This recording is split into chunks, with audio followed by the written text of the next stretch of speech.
Loin de tout cynisme, mes chers collègues, les sans-dents ne sont pas une caricature.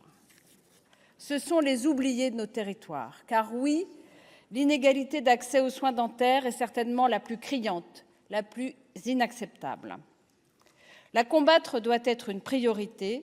Je ne peux que le rappeler ici, les 10% de la population les plus dotées ont une accessibilité aux soins dentaires 7,8 fois supérieure à celle des 10% les moins bien dotés.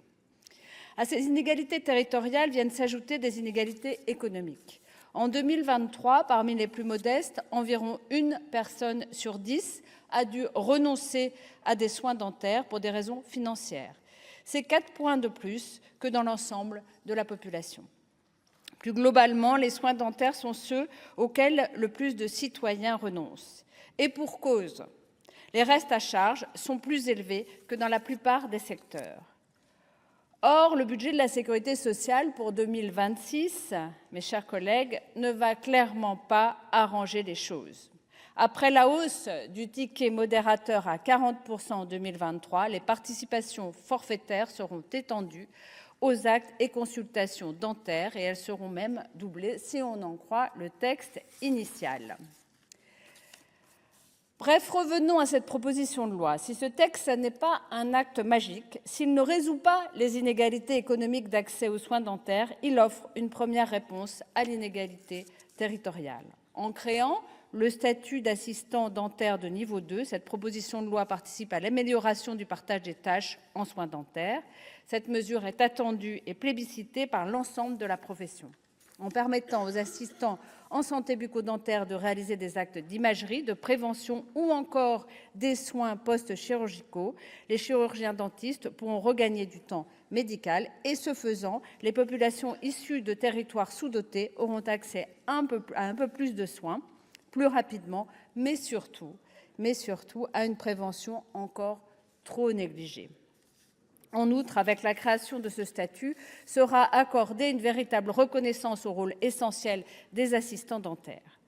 C'est en mai 2023 que la loi dite RIST entendait déjà créer le statut d'assistant dentaire de niveau 2. Des problèmes rédactionnels n'avaient pas permis de publier les décrets d'application. Pour aller dans le détail, la loi RIST exigeait notamment un baccalauréat alors que le niveau requis était un bac plus 2. En conséquence, aucun référentiel de formation n'avait pu être validé par les professionnels. En outre, l'exigence de présence des chirurgiens dentistes empêchait le déploiement des actes de prévention dans les établissements médico-sociaux scolaires et auprès des publics vulnérables. Aujourd'hui, cette proposition de loi entend répondre à ces insuffisances et le groupe écologiste s'en félicite.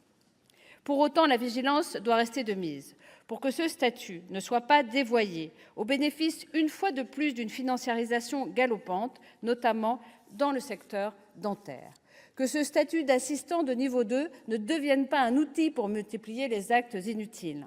Je pense par exemple aux redondances d'actes d'imagerie qui ont été observées dans de nombreux centres dentaires lucratifs. Enfin, il ne faut pas oublier que le secteur dentaire est également confronté à des lourdes difficultés de formation. Près de la moitié des chirurgiens dentistes s'implantant sur le territoire chaque année sont formés à l'étranger. Aujourd'hui, ils représentent 14% des chirurgiens dentistes exerçant en France, alors qu'ils n'étaient que 4% en 2012. Le plus souvent, leur formation est insuffisante. Cette formation a donné lieu à des signalements d'actes mal réalisés auprès de l'ordre des chirurgiens dentistes.